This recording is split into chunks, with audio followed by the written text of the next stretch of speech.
Okay, so this is part 2 of basic statistics, and today we're going to go over some statistical displays as well as a couple more terms. All right. So the first one was a box and whisker plot. So reviewing what that is, and you'll notice a couple of different things. A box and whisker plot looks like this. The left dot over here, you'll notice it's in green. This right here is my minimum. So right here, this is the smallest number. And in this particular case, it looks to be at 35. On the other side, we have the maximum. That's the biggest number. And that's right here. And that appears to be that looks like it's at 100. And then in the middle, we have this box. Thus the name of box plot. And right in the middle of that, there's a line. That's this line right here. And that line represents the median. Okay? And in this particular case, it looks to be at 62.5. So you can look at that display and tell what it is. And then over here, at this line right here, in this case at 41, that's the first quartile. And then this is the third quartile. So those two might be two things that you haven't heard of too much if you've never seen a box and whisker plot. So we're going to go over some of those things, make sure we understand what those are right now. Okay, so the minimum is the smallest number.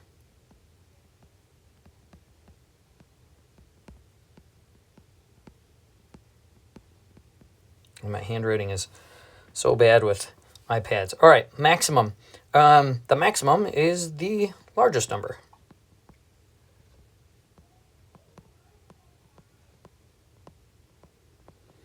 Okay, the median, you already know, is the middle number. And a box and whisker plot should show you that. So then Q1 and Q3. Well, the median is the middle number. It cuts the data in half, right? So it cuts it right in half, whatever the list is. So on this side, this is the lower half, this is the upper half. The Q1 is your median of the lower half. So in other words, it's the middle of the lower half. And then the Q3 is the median of upper half.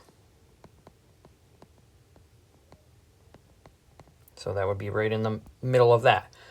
So when you do that, really what you've done is you've cut the data first in half, right? So that's 50% below, 50% above.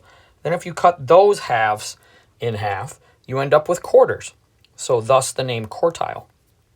So regardless of how long the branch is, or the part is, each section on here, let's do pink. Each section on here, so from the minimum to the first quartile is 25%. From the first quartile to the median is also 25%. And then from the median to the third quartile is 25% of the data. And then the third quartile to the maximum is also 25%. So if I said, what score, if these were scores on a test, what score represents 75th percentile? Well, 75 would be this one plus this plus this. So 75th percentile would be from here down. So that score would be 80. So that's how you're looking at that. So really this helps break it into quarters, and that's important. Now you'll notice the box represents the middle 50% of the data, and that's important, good data to know. Okay. And then the interquartile range, you'll notice, is basically the length of the box. And so how do we find that? Well, you take Q3,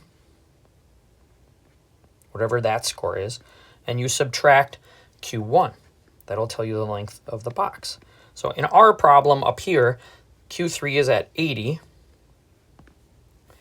and then Q1 is 45. So if I subtract that, that's 35. So my interquartile range, or the length of the box, that middle 50% of the data is 35. Okay, now if these were scores on the test, I would say, ooh, these scores, most of the middle 50% of the data goes from 45 to 80. That's not a very good score. Those aren't very good scores. So we'd kind of ideally want those to be somewhere in the, right around the C range in the middle of that. So that is not the best. So we probably said, well, maybe this test was too hard. Okay.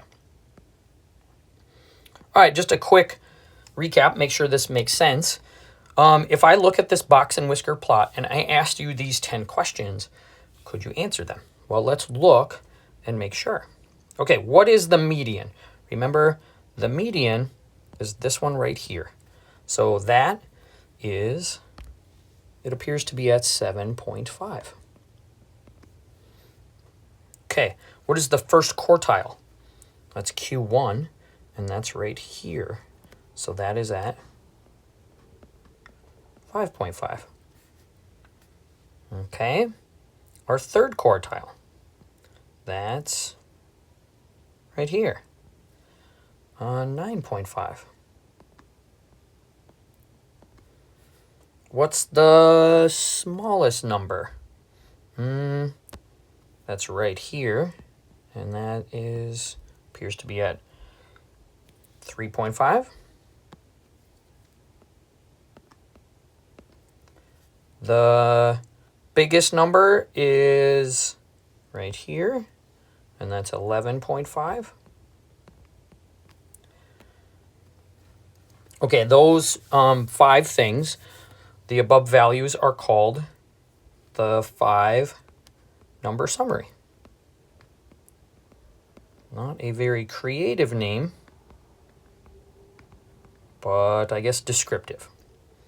Okay, so the IQR, remember, is Q3 minus Q1. So in this case, that is 9.5 minus 5.5, which would give me 4. Okay. All right.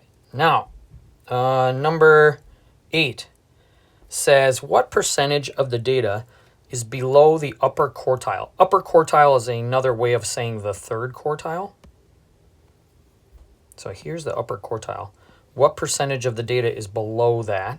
So this is 25, 25, 25%. So what percent is below that? That would be 75%. What percent of the data is between the lower quartile and the median? So lower quartile and the median, that would be 25%.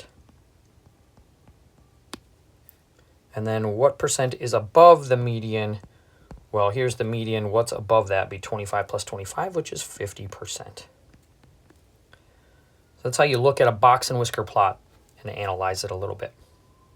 Okay.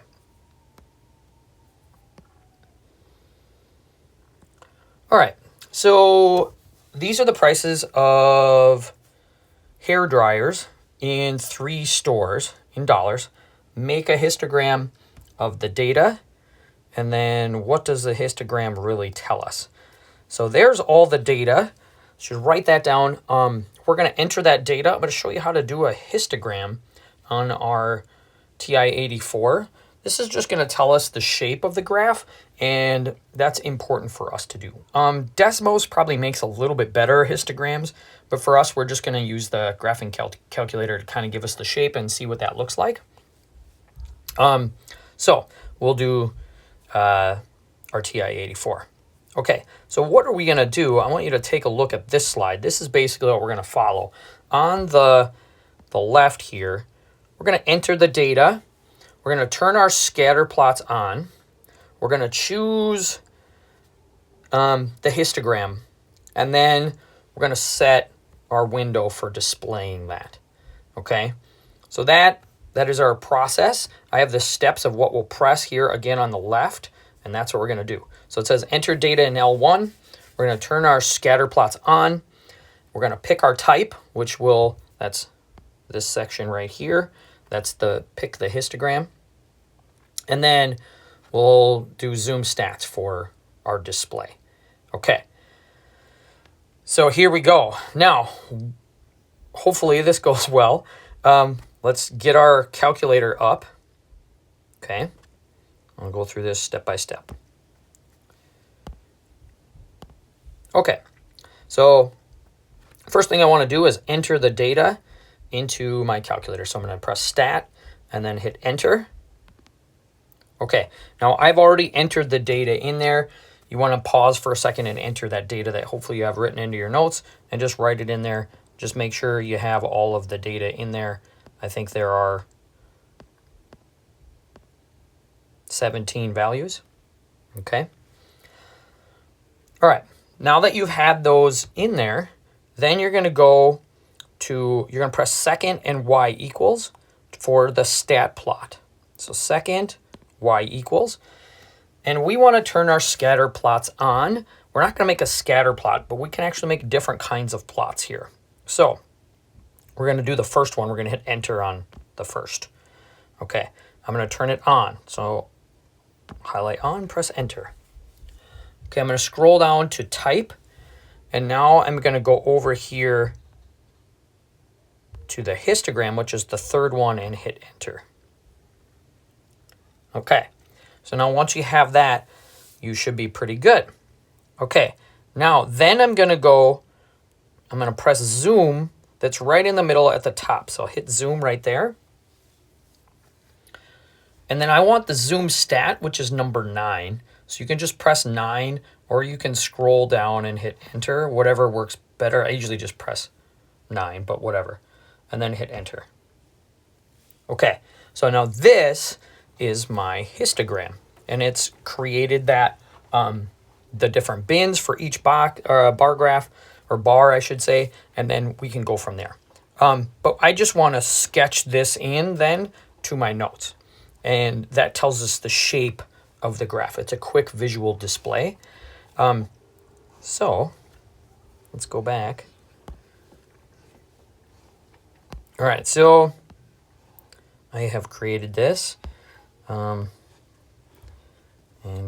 here's my display. Beautiful.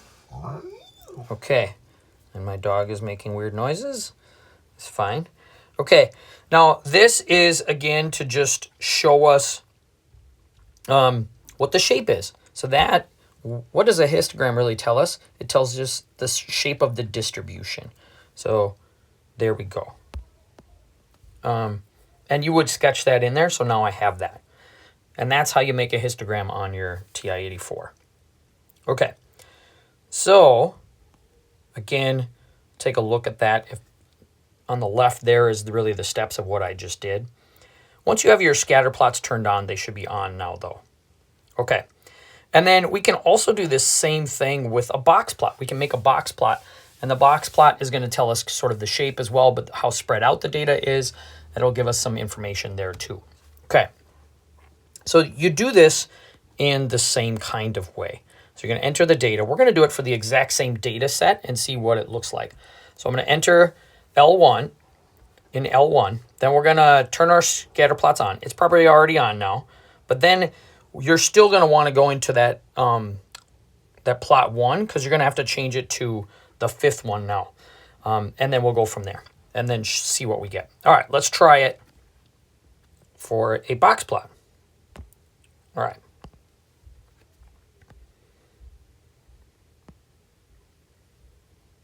Okay, so here's my calculator. Now I'm gonna use the same data, right? So I'm not changing any of this data that's here. You don't need to do that.